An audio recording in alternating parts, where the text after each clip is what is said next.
Hey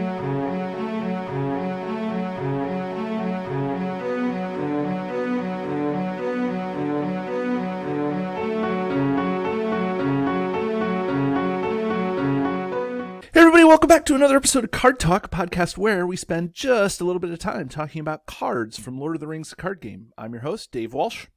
And I'm Ted Bannock, and I love talking about cards. Big shocker. We have a fantastic episode for everybody today. I'm very excited for today's episode. We're a little short-handed today because Grant is not along for the ride. But sometimes when we fall behind on having the people we need to run the show, we find some way to reinforce our legion, our ranks, if you will. And I think that helps. And we're gonna have a great episode. It's gonna be great, Dave. Great. Yes, it is. We can always count on Ted for making some sort of weird pun. I still believe that Ted doesn't understand that the title of the show is usually the name of the card. But yeah, let's not talk about what I do and do not comprehend. Okay. Because that list is everywhere. All right, especially in regards to this show, the game. You know, we won't go. That's a whole nother episode. Okay, anyways. But for anybody who doesn't know or wants to find us, we have an audio show. So go to your podcatcher, search Card Talk 2018 or Card Talk LOTR LCG. You can find us. Make sure you leave a rating, a review. That way people can who are looking for LOTR content can get to us a little quicker. We're also on YouTube. We have we co-release these shows as audio and video shows, so you can find us there.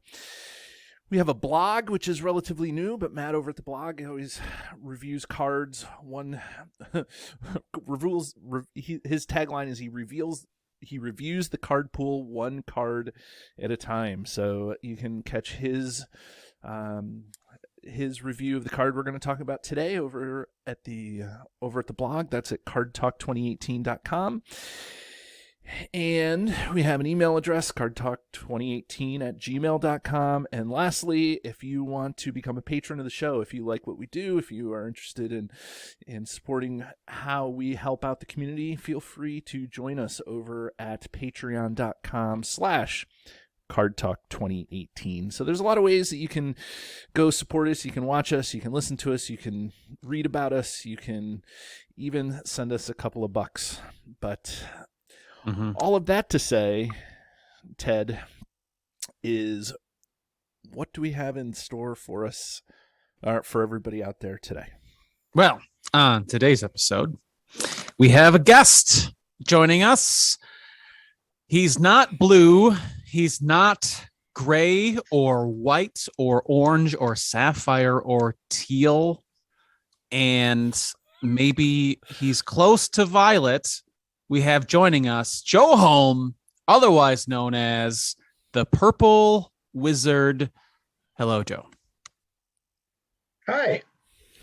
It's a lot of different colors I could have been, but I'm not. Yeah, but exactly. You're not. You're just the Purple Wizard. That's your, it's your online handle, right? You go by that on Discord. Right. When you're participating in some of the community events. And I've always wanted to ask, is there an origin to your Discord name? Did you just pick it? You're like Blue Wizard, Purple Wizard, or is it your favorite color? Purple's definitely my favorite color. Okay. And the wizard part of it came from, you ever see like all those different personality tests online that'll say you're this character or that sort of thing. I always wound up being like the wise and old man in whatever storyline I was in, and so it was just for whatever reason that seems to fit me. So when we're trying to figure out what are you in Middle Earth, it's like I'm as starry as what I seem to be like personality wise. So that was from before I was part of this community, and when I was trying to come up with an online tag, it's like Purple Wizard. We don't have one of those yet. We've got other colors. There should be purple. Why not purple? So that's me. Yeah. When I was trying to You're not green when I was and trying you're to not share yellow. that with the community the first time. Yeah, I think we might have a delay here. I don't know. But okay, so story around that. The first time I was at Con of the Rings, I wanted to meet Chad because we'd had a little bit of interaction online the first time, and I didn't have a chance throughout the whole weekend. And then the very, very end, after we'd been playing what turned out to be the most epic game of my life, we did epic multiplayer Blackgate and Mount Doom, and went 13 rounds and barely survived by the skin of our teeth. It was ridiculous. So I was exhausted, and I came up to Chad afterwards and was introducing myself. Hey, I'm Joe. I'm the Purple Wizard, but I didn't say that. I'd been playing with Wingfoot Ranger in the game we just had. My brain was tired and addled, and I said, I'm the Purple Ranger. And he's like, I don't think that's right. I'm like, oh, that's right. That's not. So yeah, not the Purple Ranger. I'm the Purple Wizard. That's right. That's so funny. The purple something. The purple something. Yeah. Archetype. Pick your archetype. Purple archetype. Yeah. Okay. Well, question. So thanks to Chad for setting me straight on who I am. That was appreciated. Great. We rely on him to do that from time to time. Yeah. Chad's I good at it now. Right. Well, that's good. That's good. It's been long enough, right, that you didn't have to worry. It has been a long time since then. Yeah. So, Joe, I have a question, and this is a question I usually ask all the people that I have on the show, whether it's a designer, whether it's a community contributor such as yourself, or whether it's just a fan of the game. But my question usually is, and for you, it's not going to be any different. Usually, but let me change it here. The question is, how did you come to Lord of the Rings as being a game that you have a ton of passion about? So not just how did I come to it, but how did I come to love it? Yeah, well, both would be good. Both is good. How was it? How was it introduced to you? And bit of both. Tell us about your first date with Lord of the Rings, the card game. Lord of the Rings date. So a friend of mine got the game for Christmas one year. I don't remember how many years back it was. It was a while ago, and he introduced it to the rest of us. That was kind of a mix of roommates and former roommates, and who we played with. But so my first game was a 4-player game, and we played a few rounds of it, and then I think it went back on the shelf for about a year before we picked it up again. And he had picked up some Khazad Doom by then, and we tried it again, and we're starting to really get into it. And I remember having the thought go through my brain, if I went and bought my own box, we could have more tests of will. That would be good, right? We might have a chance to win if we did that. And then I started to if I buy this card, this pack, I can start building a Hobbit deck, and that's exciting because nobody else has one of those, and just started getting caught up in it like everybody else does. We played pretty regularly with that group. But most of them still play. Some of them are further away than they used to be. I live in Minneapolis, so I've got a ton of people locally that I can play with because that's kind of a hub for a lot of the game. It's the center, if you will. The center of the game. Center of the game. Do you see why we keep Ted around, right? I totally. I'm with you, Ted. I feel you. I think my brain works somewhat similarly. Yeah, great. There's two of us now, David. Watch out. That's right. We outnumber you, Dave. Yeah. And then I think we just played it so much that that was like 8 years ago by now, and it's still my favorite game, and I still play regularly with people that are here. I pretty much never play solo, so I'm always playing with somebody or with multiple decks here by myself. And all this time yet later, it's still got me. What do you think it is about the game that holds, it's because it seems that there's a huge, like core, maybe not even a huge, but there's a core of people that just feel so strongly about the game, and that, that this game has a grip on me, Ted, Grant, all of us included in that. But what is it for you about the game that holds you?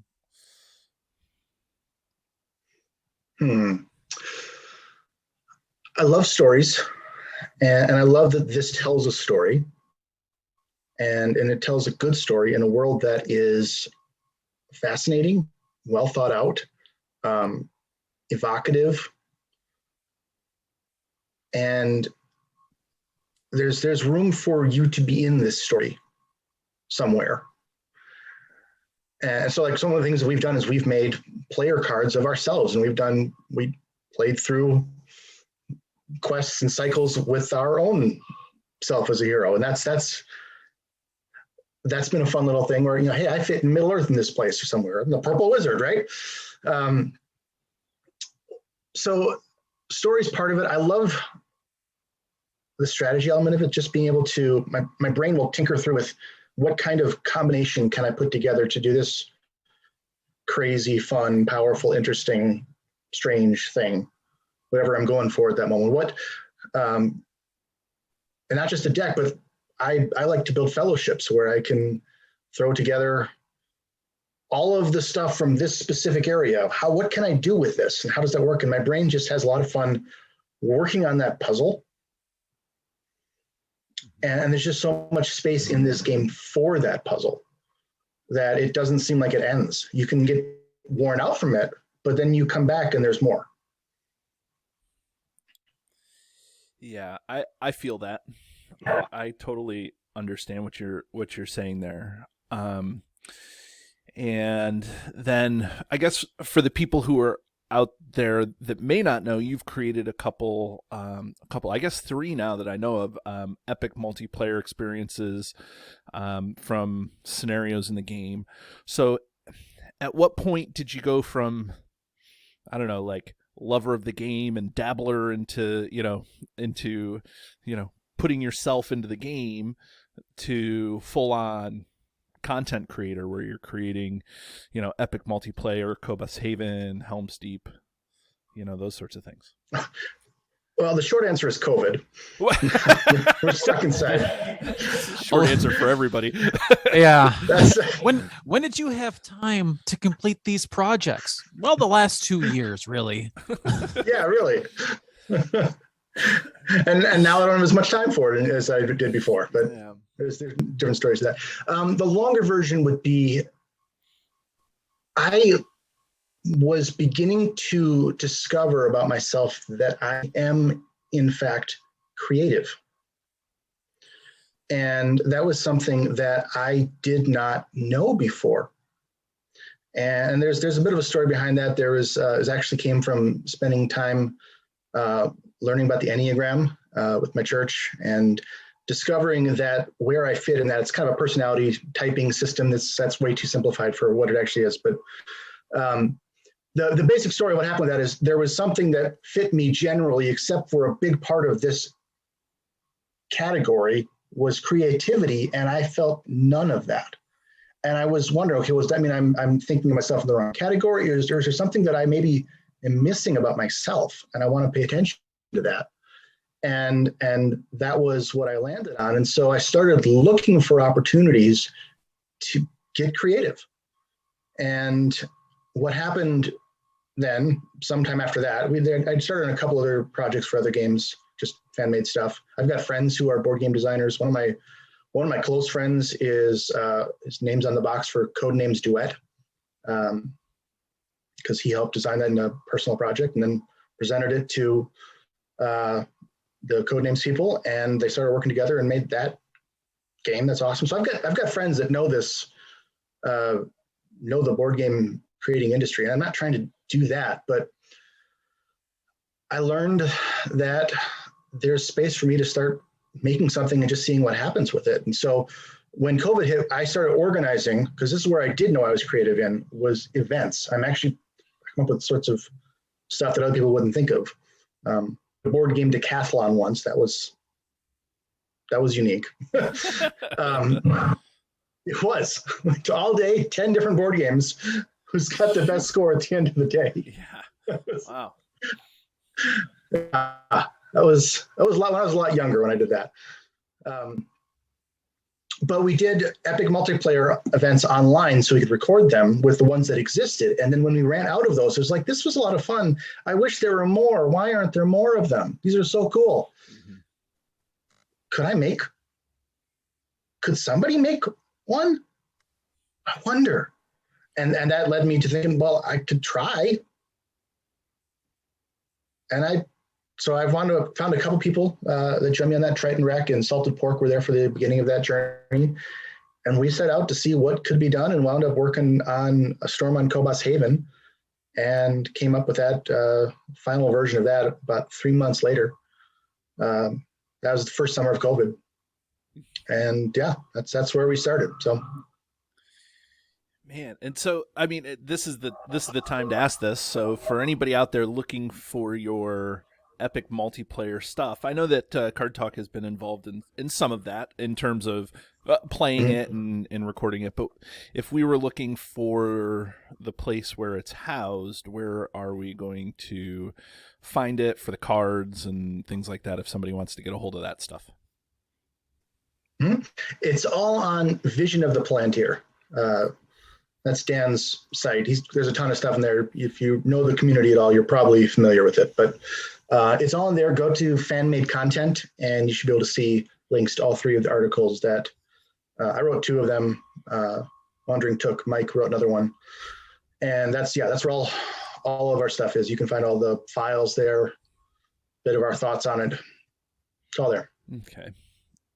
Yeah, I mean, and as somebody who's played, I guess all 3 of them. I guess I played Cobos Haven and Helm's Deep over Octagon, and then I think I played Fire in the Night, epic multiplayer Fire in the Night. I played that live at the last Con of the Ring. So I mean, there's a lot of heart and soul into those products. So if you're looking for a big play group sort of fun. And I guess they don't all have to be big play groups, but they have to be, you have to have probably 6 people, 2 teams of 2, 3 teams of 2, probably to make them. You'd probably want at least 6 decks playing, whether that was 6 people or not.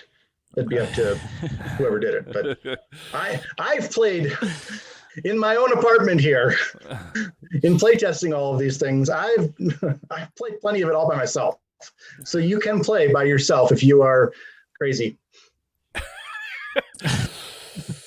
Yeah, I've never played more dedicated than two decks, so that's about the best I can do. So yeah, I've had 12 decks going at once. I think at one point. My goodness. I don't normally go up that high, but if you're trying to play test this thing to see if it works, you've got one in one room, one in another room. It's an experience. Do you ever argue with yourself, Joe? Are you like screaming at yourself? You're like, hey, what are you doing in there? I can't believe you messed it up. What's going on? That lousy table trying A. to go to sleep at night when your brain's got all of these different tracks going through it, right? And trying to turn that off when you're done at night is a little hard. You know what? It's funny you mentioned that because I have someone else who plays, and we kind of have a general thought process, which is you don't deck build right before going to bed. It's not a way to shut off and relax. All it does is make the wires go get crossed and want to. The track gets going faster. So not a good way to wind down. No. Now, Joe, do you have a particular affinity for Lord of the Rings itself? I know that you said that this world is, something where you can, where you feel like there's room for people to be in, but is it the Middle Earth world, or is it just the gaming Middle Earth creation? Like, were you a huge fan of Tolkien growing up, or where does Lord of the Rings fit into this passion of yours? I don't think it. Well, like when I started trying to read the books when I was somewhere in my teenage years, and I remember stopping partway through the first book because I don't handle tension very well. I don't watch horror movies. I don't do story. Like if I'm doing a movie that's got tension in it, I am fine with hearing the end result and not living through that tension because it doesn't land on me well. Okay. So at the time I read that first story, I wasn't able to hold that. And I don't remember how far I got, but it was too much once I get into actually the tense parts of the first book. And so I put it away and didn't come back to it until the second movie was about to come out.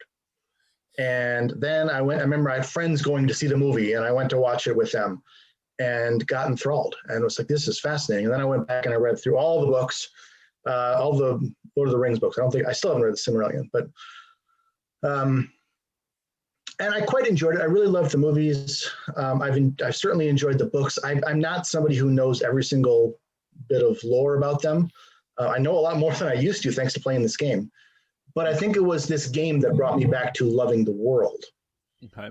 And now tinkering with this game and trying to find ways to tell a good story inside playing this game has brought me a much more passion towards Middle Earth, the books, the movies, all of that. This was probably, I liked it before. I think I love it now. And the game was a big part of that difference. That's good. And it's funny because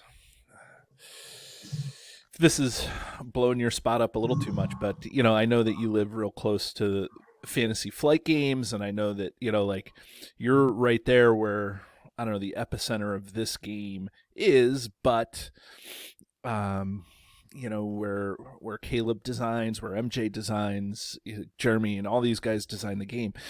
But do you think that this game would be as successful for you if it weren't LOTR? If we reskin this and made this, Joe Blow's fantasy game, do you think that would have been as successful for you?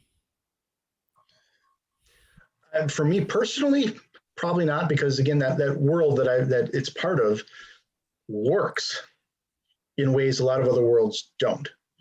Mm-hmm. And I don't know that I was fully exposed to that until I started to dive into it with the love and care that the people who made this game have for it. And you can see that portrayed in it. And then you dive into it yourself and you're like, oh, this tiny little nugget of something, there's a real story there. There's a real context to that. There's all of this. And so when you discover that, it just makes the world come alive even more. And I think there's probably elements of that in other worlds. I think from what I hear, Arkham's a fantastically made game, but again, I don't do tension well. I don't need horror stories in my life very much. The theme for that doesn't really call to me. I've played it some. I like the game. It's a really enjoyable game when I've played it. I think the system's great, but the world doesn't call to me. It doesn't make me want to go there. Right. I don't need to have that story in my life in the way that story doesn't add to my life in the way that Lord of the Rings does. Huh. I like the way that you just said that. The implication, or that you're saying that there's something about Lord of the Rings that enriches who you are as a person, even subtly. It's not like you're living your life as Aragorn, LSR, King of Gondor. It's just, but there's something about it that know of. Well, it's the simple deeds of everyday folk. Right. There's a meme out there that says "dress for the job that you want," and it's right. A guy, and it shows Aragorn dressed as his king. But but in a serious moment, I love that you said that that this game that somehow LOTR enriches who you are to however small. It's such a thoroughly made world too, that it is internally consistent in ways you don't really even know in so many different areas. Like I've been reading a series of articles that I think somebody posted them on Discord a while back, and I'm working my way through them slowly. And it's by this guy who has just a huge military background, understanding how logistics work. And he's going in extreme depth of what happened at Pelennor Fields in the battle for that. And then he does another series on Helm's Deep. And it is utterly fascinating. And the difference between what Peter Jackson is trying to do and the actual historical depth that Tolkien Tolkien has in his are incredibly different. And you see his analysis of the way Tolkien has his armies moving and operating. There's real thought behind it, and there's real, like, they have to do this, and it takes this much time.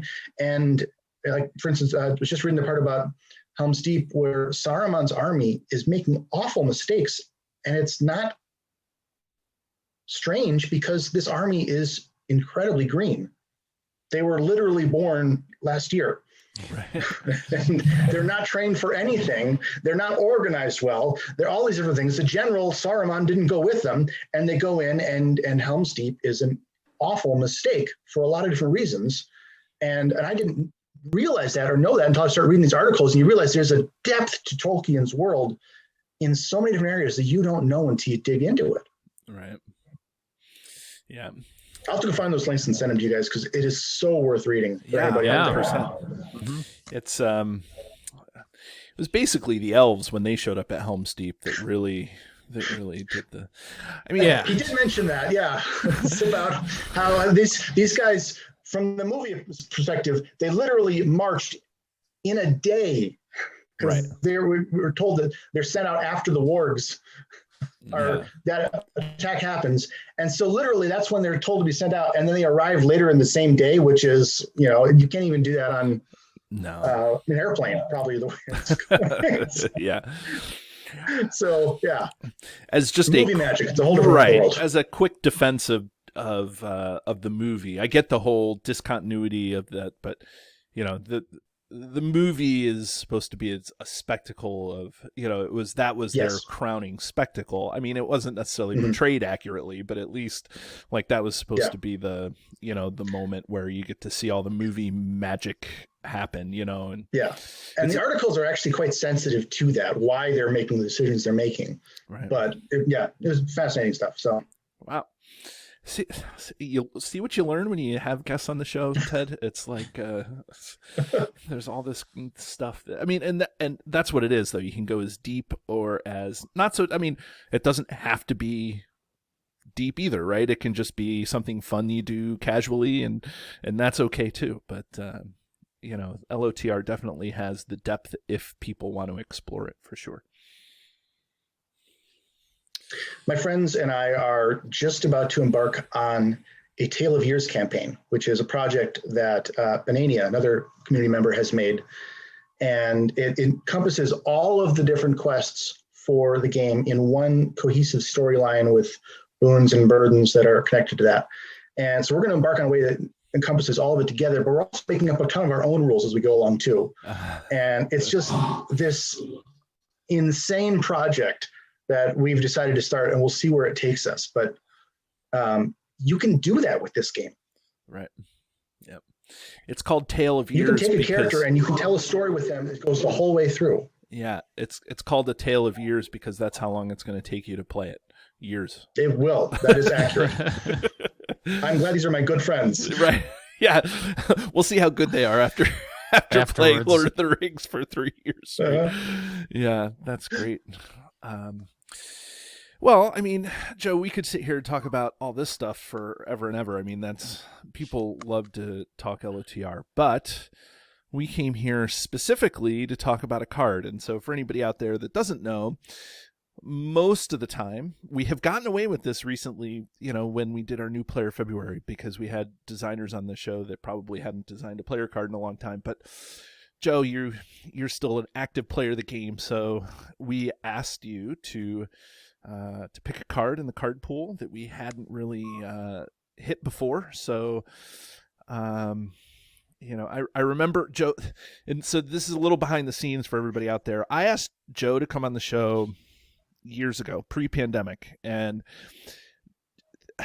through all, Joe was like, at the very beginning, he was like, you know what? I'd love to talk about Harrigram. That was the card that he originally wanted to talk about because he said, I had figured out ways to use it, and or maybe it was Guthwine, but it was Guthwine. Okay, yeah. Guthwine. I was thinking it was one of the Rohan swords, and so it's okay. So, but obviously that's not what we're going to be talking about today. But and so it's been so long along that Joe has probably picked 3 or 4 different cards since to talk about. But Joe, he's here now, and he's here now, and a wizard arrives precisely when he means to. So that's exactly right. So Joe, what card are we going to be Or when he's talking invited, about? one of those two. yeah, or when we schedule it and everything lines up, or that. Yeah. But what's your card, Joe? What did you land on for us to discuss today? Reinforcements. Da da da da. Oh, look at that. One of my favorites. Okay. Also known as Yeah. the Sylvans of Helm's Deep. Yes.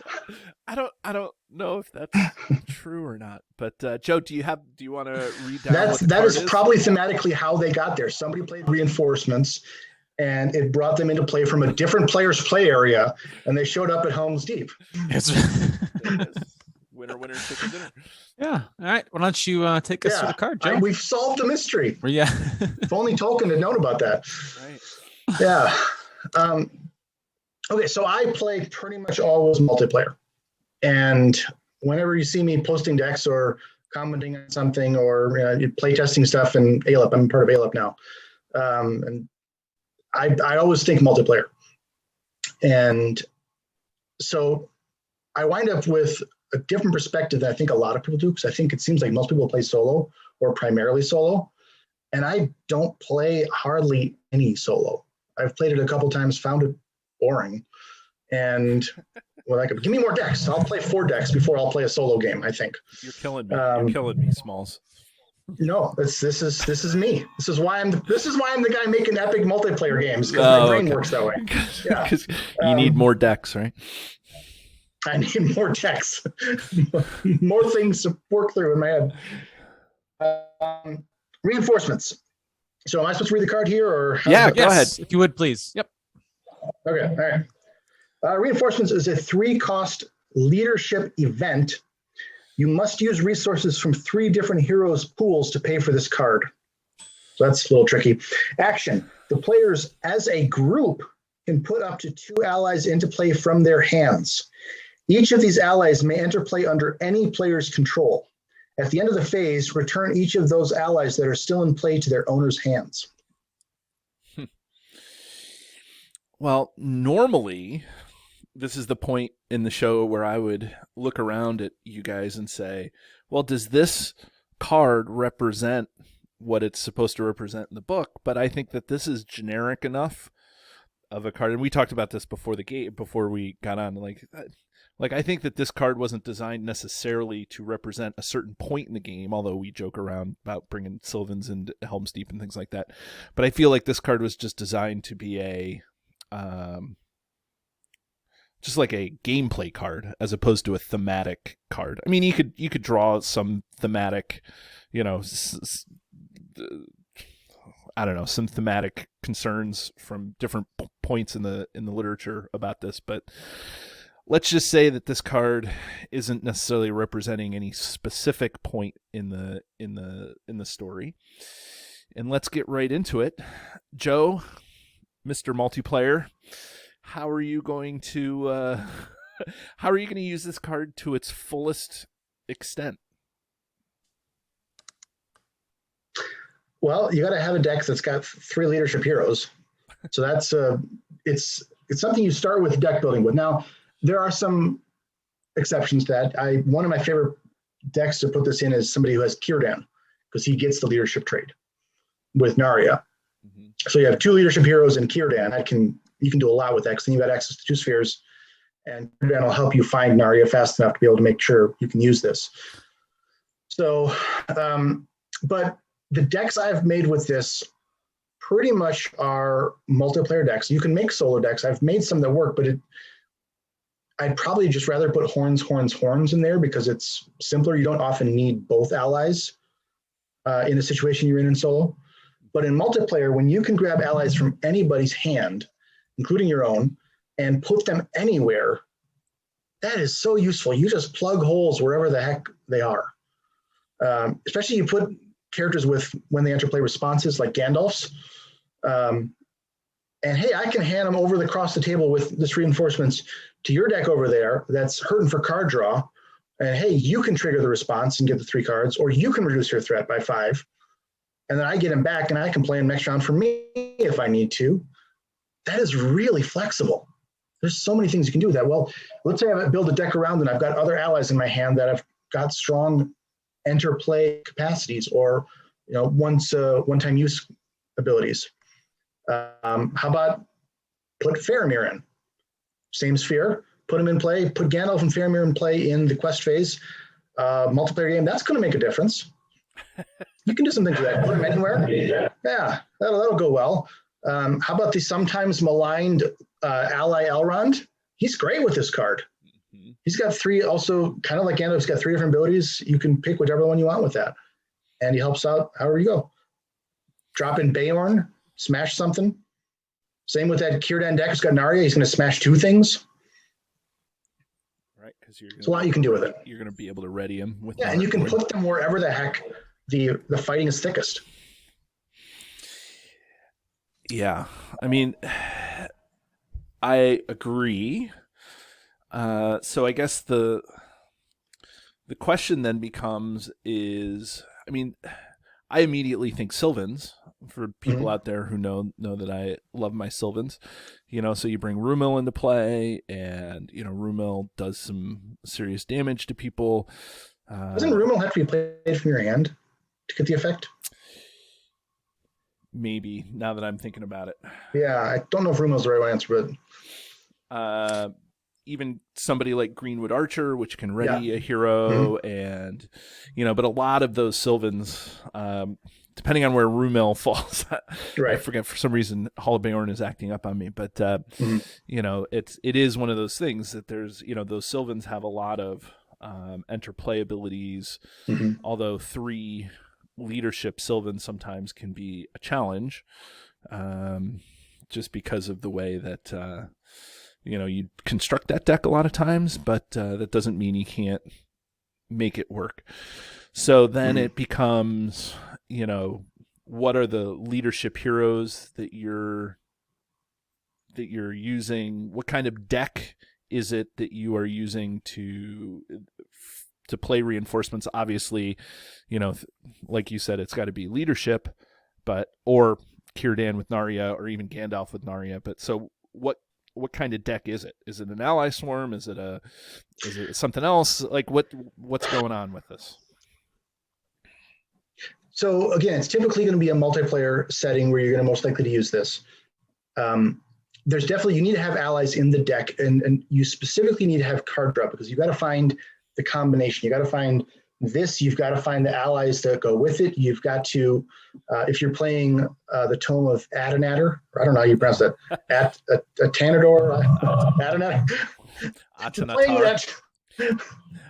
I bet you we'll find out during the when the new Lord of the Rings comes out. I think the Tome of, I wish Grant were here, but I think Atanatar is the name of Sauron that he took when he was developing the rings. It may be a little bit different, but I think that's where that name comes from. But anyways, keep going. Okay. I like to call it Eightnator. Yeah. Tome of Eightnator. That can bring this back, and you can play this from your discard pile, and then you get more use out of it that way. So there's even a very there's a way you can play this where you can recur it infinitely using the second breakfast as well. And if you have enough resources, you're at the bottom of your deck, and you either have second breakfast in your hand, you bring back the Tome of Eightnator to your hand and play that, or vice versa. You wind up recycling the whole thing. I can't remember exactly how it works, but you get to the bottom of your deck, and then if you have enough resources to do that each round, you can play this every single round with the cards that are in your hand. And then you get 2 free every time. Yeah, I've had the definition done for me before, but when I played the deck that did that, I found that by the time I got to that point in the game, we'd already either won or lost. So that was, if you're playing a really long game, you can get to the point where you can recur it, but before that point, maybe not. I mentioned earlier that I like to build easy fellowships that have all sorts of specific conditions. I've done one for lore where it was 4-player lore fellowship called Green Anaconda. and it's all lore neutral cards, and it's ridiculous. Some of the things that can do it. I called it the anaconda because it winds up just squeezing the encounter deck to death. And I tried a tactics fellowship with a couple other people, and wound up making one that was really cool there. And we're working on getting a leadership one up that right now it has 12 copies of reinforcements in the fellowship. And it's got 12 copies of Campfire Tales and 12 copies of Sneak Attack and 12 Gandalfs and the things you can do with that, where you've got a whole fellowship built around it, are just silly. Just you got Faramir as a hero, the Messenger of the King Faramir, and then you sneak attack in a Sylvan, or not sneak attack, you reinforcements in a so what's the guy's name? Sylvan Archer, the Greenwood Archer. That's the Greenwood Archer, great hero, and you can get 2 use sets out of Faramir with that, while also bringing in Gandalf somewhere. That's nice. Mm-hmm. Yay, reinforcements. Or combat, bring in the Archer and Gandalf, because we're only staying with the leadership sphere here in neutral. And, well, who do I need ready up? You got a lot of options. Right. So, yeah, it's a multiplayer card, and it shines there. Now, is it solely a 4-player multiplayer, or could you play the? I mean, where's the sweet spot playing multiplayer? Is it can you get away with 2 or 3? I mean, obviously, but I mean, let me back up a second. It's obvious that the more choices that you have, the better that card is. Like, I'm not suggesting that, but in your experience, have you found that it's better to play 2, and that way 2-player multiplayer reinforcements, and that way you're kind of able to you're not flooded with choice? Or would you rather play 4-player multiplayer and have all the choices in the world? Usually when I'm building a deck for this, I've got the choices I'm looking for in my hand most time. Mm-hmm. And I've got the allies I want to bring into play with it in my deck. So whether I found them or not is a different story, but I'm looking for stuff in my deck that I can play. Now, if somebody else has a great card, absolutely, we'll throw it in as one of the targets for this. But typically, when I'm building around this, I'm looking for allies in the deck that come out with this. Okay, so you're actually playing single player with solo or with multiplayer people, right? You're going to take care of your own stuff, so that way you have the targets there, right? Not necessarily. It depends on what they're doing with the rest of the deck. There's a lot of different directions you can go. I've got a really nice Sylvan deck that's all leadership. That I just have one dwarf hero in there to give access to some stuff, and that deck works really well. But it doesn't quest quite strong enough to be great in solo. So it's more of a, hey, in multiplayer I can plug whatever holes I need here, whether that be for you or for me. I probably have enough to handle myself, but hey, I can give you this too. Wherever the need is. That works. The decks I've built specifically for it with Círdan and I do Círdan, Balin, and Denethor. It's probably the best deck I've made with this, and that one works solo, and it's quite solid solo. Mm-hmm. But it's more fun in multiplayer because you get to cooperate and get everybody else out. Hey, you need this, I got you. So I don't know if there's a sweet spot, but I think it can work on any level, but it just depends on what the rest of the deck is doing. Yeah, I mean, this is also an alternate to a lot of those cards that I guess we were talking about earlier this afternoon, right? So this is an alternate to sneak attack and to, well, what are the other get things into play sort of cards? Well, yeah, it's horns. Yeah, horns, sneak right. attack, horns, and reinforcements all do the similar effect of putting allies into play for no cost, essentially for one turn. Yeah, and so does this have any What do I want to say here, Ted? What am I trying to get at here? Um, Why use this I don't know, over what's the your other tr- cards? Like, you know, like what's the, Yeah, you know, like sure. what's the use case of this versus sneak attack versus horns, you know? Yeah.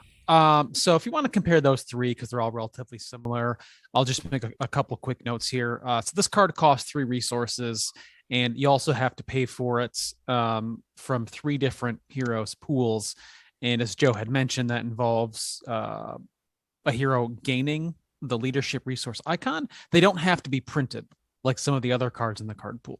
You could have a mono spirit deck, and if they all have a Ring of Power and Song of Kings, you could play this card. It's a lot of work, but you could do it. And secondly, another point of strategy about this card is why I think it's so flexible. Joe mentioned a great point that when you're playing this card and cards like it, you're going to have targets in mind in your own deck to use it. So when you're playing Sneak Attack and this, you're going to have probably Sylvans and Gandalf's, Elrond's, Faramir, all those great cards that Joe named. But what's really flexible about this card is that the person playing it could have absolutely no allies. They could have none to play this with. It's just the catalyst. It's the effect. And the players as a group can put those 2 allies into play. So if the 3 of us are playing, Joe can play reinforcements, and then Dave, you could have 1 ally and I could have another. And then, as Joe mentioned, they could just go anywhere on the board, which is crazy. So then we could give both of those allies to Joe if he needs it, you know, depending if he needs blocks or more attack power, whatever the situation is. So it's very flexible in that fashion, and all the cards, I guess horns, and sneak attack don't have that added flexibility that this card has. But this one is also the most expensive and hardest to play because it's not only 3 resources, it has that stipulation on how you pay for it, as opposed to sneak attack, which only cost 1, and horns is 0, but then it has the doomed 2, and you can't cross play it. Can't cross play the allies, essentially. And you lose the allies. Yeah, horns puts them on the bottom of your deck, I believe. Let's see. Shuffle each of those allies. You shuffle them back into your deck. Shuffle them. Yeah, and then sneak attack and reinforcements put them back to their owners' hands, which is handy. So all 3 of them have their place in the game, but this one is my favorite. Yeah. I understand why Joe why he picked it. It's so much fun, and it's very it can just get you out of a bind. And leadership, it speaks very well to the sphere, and thematically, you know, leadership has a lot of ally. We think of them as the ally mustering sphere, and this sort of just falls right into that kind of play style because you're mustering allies onto the board during any phase in which you have an action window. So even if you just need to exhaust characters, you know, if you have a travel effect that says each player has to exhaust a character, you could sneak attack 2 allies in just to fulfill that requirement if you were that desperate. It's yeah, right? Like it's that flexible. You can sneak attack characters in, you know, just to soak up archery if you have to. You know, characters with high hit points. Can't do that. No, because the timing on that doesn't work. Oh, yeah, you're right. happens Archery's after the dealt action window at the ends, beginning. Yeah. At the beginning of the phase. Believe me, I would have loved to have done that many times over, but I can't do that one. Yeah, you're right. There's no window before archery is applied. Right. But it's a fun card, and it has its, you know, but then the cost is much higher, right? Horns, you can play no matter what, right? It costs 0, so you never have to worry about having a single resource to pay for it. If you want to have it, if you want to have cards like that are very they're almost like safety nets in a way. They kind of if you're like, oh man, we're screwed, like we don't have enough blocks, we don't have enough attack power, it can sort of bail you out of those really tough situations. Absolutely. Yeah. And hey, we're don't have enough blocks. Well, here's a Gandalf over here. He just did 4 damage to an enemy we couldn't defend. He'll defend himself. And over here, you've got Elrond, who just gave everybody a card draw. That's nice. That's right. a good moment in the game. And then they come back, and then you can play them again, right? Like, I mean, that's the thing, right? They come back in your hand back in next time, yeah. Do it all again. Yeah. One of the tricky things about this card, though, is that, again, it requires a resource from 3 different heroes' pools. But the allies you're most likely wanting to play aren't in leadership. Gandalf can go anywhere, and in leadership, you might have Faramir, you might have the Greenwood Archer or the Greenwood Defender. Those are strong options. But outside of those, most of your options that you'd want to play are elsewhere. And so it makes for a tricky deck building puzzle, which is probably partly why I like it, because that's fun for me. But you have to figure out, how do I access the different spheres I want? Which cards am I willing to have in my hand that I can or can't play only by this? Or is there another way I can play them? Or do I play with another deck that is specifically meant to play with this, that has the card I'm looking to put and play with reinforcements? You can do that too. But it's a puzzle trying to put this together, because if you go just leadership, there isn't always the right answer for who this card is worth playing on. Right. Yeah. It's I can totally see that. And so, I mean, and that was kind of leading into my next question, is like, who are you looking to really bring into play? And we've talked a bunch about that already, but like Gandalf, Elrond, all these people that have the interplay effects, and then I don't know, it's interesting. My mind is working. It's not bedtime, so I'm allowed to think about deck construction, but like I'm thinking about how this works in a Sylvan deck, because that's where there's a ton of winners play abilities, and then like the I don't know, it's crazy, because this is a card that I have to admit that I pass over all the time playing solo. I don't want to say that it's useless solo, but if I'm going to play something, I'm going to play sneak attack, and then that's going to be my card that gets people into play. I don't want to have 10 cheat people into play cards, because then that takes it away from the actual cards that are going to be in your hand or in your deck. So but having said that, does this card work particularly nicely with any of the contracts? Obviously not the 300's contract. In my own mind, I'm thinking, like the Burglar's Turn contract, because then you may have more allies than you would, because your attachments are out, right? And so you'd have more allies to event ratio. Is there some way particularly that you are also getting the allies into your hand? How do you card draw with just leadership heroes? So those are the couple of questions that I have about it.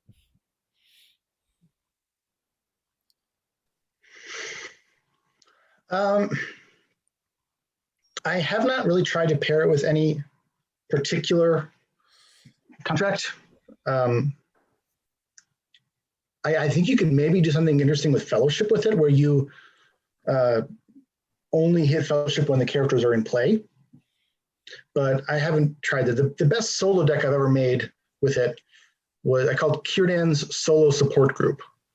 And that one, yeah, because it started off with, the original deck was Círdan's Support Group, and then that was meant to be a multiplayer deck, and then people wanted me to try a solo version. So I tried making a solo deck, and it was pretty good. But Um, the tricky thing with that, I'm trying to remember your question here because I'm going off track again. That's okay. Basically, Yeah. contracts. Like, does it obviously MOTK gets you a Yeah. nice a nice leadership hero in Faramir, but I don't know if this Draw. particularly synergizes with any particular contract, specifically. Right. It was card draws where I was going because I really liked Círdan for his ability to find the right cards and filter out the stuff and then get you into leadership with Narya. So that was a big part of how I solved that problem using Círdan to get the card draw to make it work. Leadership definitely has some card draw issues. Gildor would be another option with that. If you go dwarves, you could get King Under the Mountain, and that'll help you filter out as well. So the deck I was referring to has both Círdan and Balin in there as heroes. So you've got two different ways to filter through cards to find the right mix of cards in your hand. I don't know if it would work well with a different contract, though, because those decks, you definitely need the attachments in there to make them work. And so being able to toss them out with Burglar's Turn, that leads back to the card draw issue you were mentioning. So, yeah, if you solve that in a different fashion by bringing in a different sphere to solve the card draw problem, then you have the issue of how do I get that card into the right sphere for being able to play this card. So it's a tricky card to deck build with. It's just really fun to play when you can get it to work. That's good. And then I guess my last question is, and Ted alluded to this, but I'll be a little more, I don't know, blunt or forward about it, is that, is there one particular phase of the game that you're looking to play reinforce? Because you're not limited here. So, I could imagine that you're doing this in the combat phase most of the time, but has there been specific cases where you have brought something out, maybe, quest phase, travel phase, planning phase, ? I don't know, like depending, I don't know. But when are you likely to be playing reinforcements? Most likely either quest phase or combat phase. Yeah. Combat is the obvious one. We need to fight somewhere somehow. Let's put these characters in the right spots to fight now that we know who's engaged what. Quest phase, often that winds up being, hey, we got a quest somehow. I've got Gandalf over here in hand, and you've got a Glorfindel, or I've got Faramir in hand. Let's toss them out, and we'll put Gandalf into the hand or into the player's control area that's questing with the most characters, and then we'll exhaust Faramir and bump him so he's questing by 5, and plus all the other ones that are getting buffed there too. Because that's where the placing in the right spot makes a difference. Or Faramir's already in play because I already bought him, so we'll put both the characters bring in over in a certain deck, and we'll buff them both. So I think those are the two that are usually worth the cost.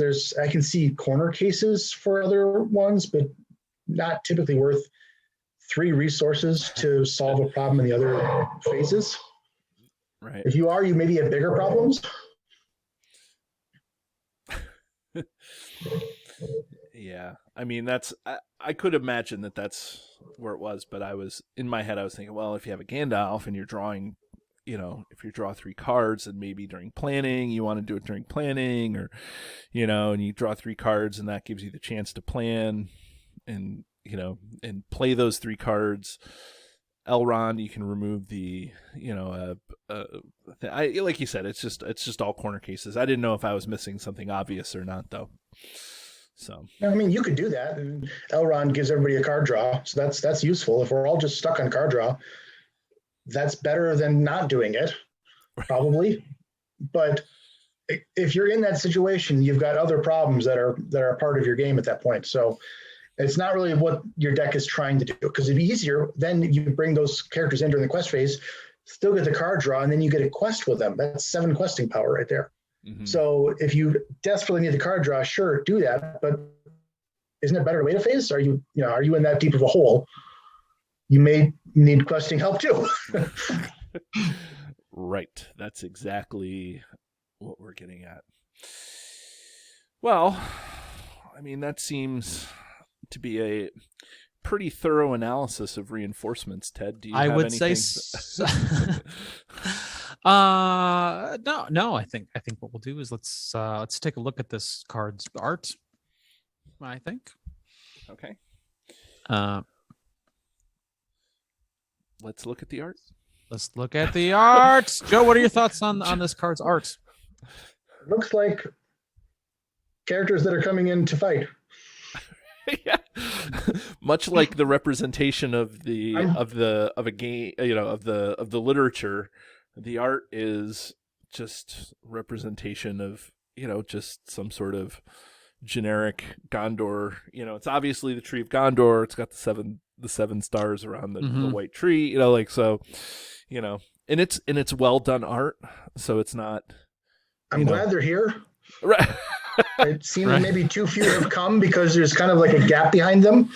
You see the grass behind them, like, oh, this is just maybe hopefully it's a wide line that's showing up because there's like 4 of them here. And there's nobody behind them. So now there's other banners behind them. So maybe there's more, but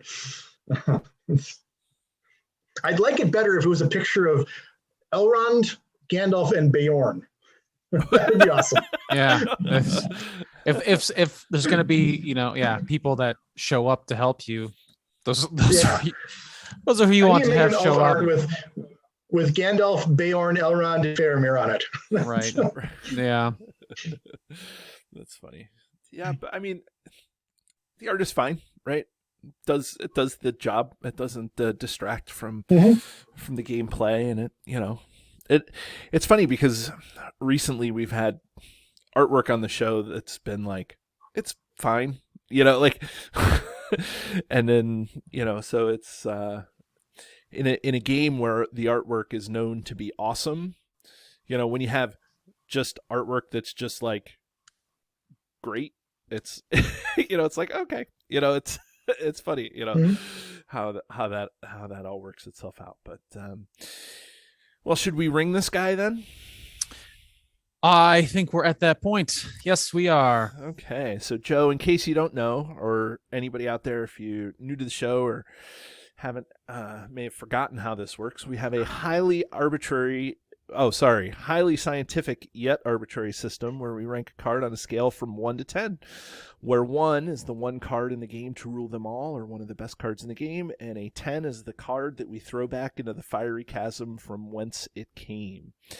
So Joe, you were the guest, so you get to choose whether you want to rank this card or rate this card first, before Ted and I do, or second in between Ted and I, or third after Ted and I go. So I want to hear what you guys think. I've talked about this card plenty. Let's hear what you guys think. Okay, Ted, go ahead. Reinforcements. It's one of those few cards in the game that is restricted to how it gets played, right? So that kind of narrows down. But if you're looking to ally muster and you're looking to just, it's such a good card to have in your hand, because like, all right, if this goes sideways, like, I have a plan B. Like, it's just there. You got to keep the resources. But it's there and has a real strong effect, and it's so flexible. And every time I see it hit the table or someone plays it, the effect of it shit like right away. It's like, wow, that made a big difference in this turn. So I'm going to give reinforcements a 3. 3. Wow. Okay. Well, Ted, I think. Well, I can't speak for Joe, but Ted, I think you were nicer than I was going to be. I mean, here's the thing, and so I think that it's no secret to the people who listen. It's like I'm a solo mainly player, solo 1 deck. I'm definitely not a solo 2 deck or 12 deck player like our esteemed guest. But and so I think that this card is more limited when you're playing solo. and I think that the reason why it's more limited is because if you're in a place that you can put 2 allies into play using reinforcements, you probably have a better thing to do with those 3 resources than to play reinforcements to get those 2 allies. I can't discredit what Ted said about the about the you have a plan B. Yeah. You know, it's hard for me to describe how this card works for me when I'm trying not to have you edit out swear words, because I in a good way. Right. It's the bomb. Is that what you're trying to say? Like it's literally the bomb. Right. I don't know. And so like as a solo player, I typically rate cards on kind of like how they inspire me to try to make work. And so while I will say that cheating allies into play is amazing, I feel like this card is eclipsed in terms of a solo player by sneak attack. And then when you're trying to play solo, sneak attack is kind of the be all and end all of what you're doing. So and then like I said earlier, if you load your deck up with cards that cheat people into play, then you don't have the actual characters to cheat into play too. So because of that, I think, I see what everybody's saying about multiplayer, but I just don't play multiplayer that often. I do have this in a deck. I do, when I come to cons, I do play reinforcements, and people love it when I play reinforcements because it provides another talking point and another decision point in the game where we can all try to figure out how it works. And it's in a mono leadership deck. It's not used in a Kirdan version of the deck. So I have played it and I have used it. It's just so. That said, I think I'm going to have to probably give this card a 6. Joe, I'm sorry. Okay. So what do you have to say, Joe? I agree with both of you, actually. I think you're both right. And I think in a solo game, it's probably like a 7. It's you have to build a very specific deck for it. You can build a good deck. I've built a good deck with it. It can be done, but it's very specific. The deck has to be built around it to make it work. And you can have a lot of fun with that, but in solo, often the effect is overkill. Sneak attack is just better, or as I said at the beginning, Horns is probably a better play than this in a solo game because you can handle the doomed. You probably only need the 1 ally, and it costs a heck of a lot less. So if you're just playing solo, this isn't that great of a card. But in multiplayer, especially for those of you who haven't had a chance to play a lot of multiplayer, this card is awesome. And a deck that's built for it is so much fun. So I think in a deck that is built for it, I'd give it, I agree with Ted, it's probably about a 3. If you're just throwing it into another mono leadership deck and don't really have a plan for it, it's 4 or 5-ish, somewhere in there. Still be a lot of fun. Somebody else might have the right card for it. But it's a fantastic multiplayer card and not a great solo card. And I think the dichotomy between the two is one of the reasons I wanted to talk about it, actually. Yeah. I mean, and that's all right. Like it's okay to have a card that you can play multiplayer that just doesn't hit on all cylinders playing solo. Like that's the beauty of a card game that's been around for this long and has a card pool that's this rich, is that, you can have a card that's solely good multiplayer or only useful playing solo, and that's part of the fun too, is maybe try to figure out, like Joe, like you have, is how to get this thing to fire playing solo. Like, almost that's where you excel, right? It's like you're trying to, to figure out that just right sweet spot. And so all this to say, this game is a lot of fun, right, guys? Yes. Mm-hmm. Well put, David. Yes, indeed. Okay, well, everybody, that's it. That's our show on reinforcements. And Joe, thank you so much for joining us and giving us all your insight about everything that you've done in the community. It's been a long time coming, right? It has been, yeah. Okay. Well, in You that should case, invite me on again so I can come back in 5 years. right? Yes, you heard it here first, everybody. 2027, Joe's back on the show to talk about Guthwine. Guthwine, yeah. Guthwine, right? Okay, everybody.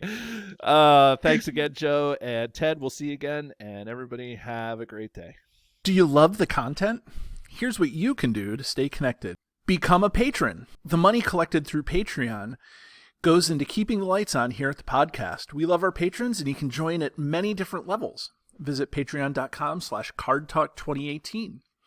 You can subscribe to us, whether you're watching our YouTube channel or you're listening to us in your favorite podcatcher. Hit the subscribe button to get notifications of all our new episodes. Didn't know we were an audio podcast? Find us by searching Card Talk to get access to our 120 plus regular episodes. Didn't know we were a video channel? Find us by searching Card Talk LOTR LCG on YouTube. And there you can find not only our regular episodes, but you can find our bonus playthroughs and other content related to the game. Want to get a hold of Ted, Grant, or myself? Feel free to email the podcast at cardtalk2018@gmail.com.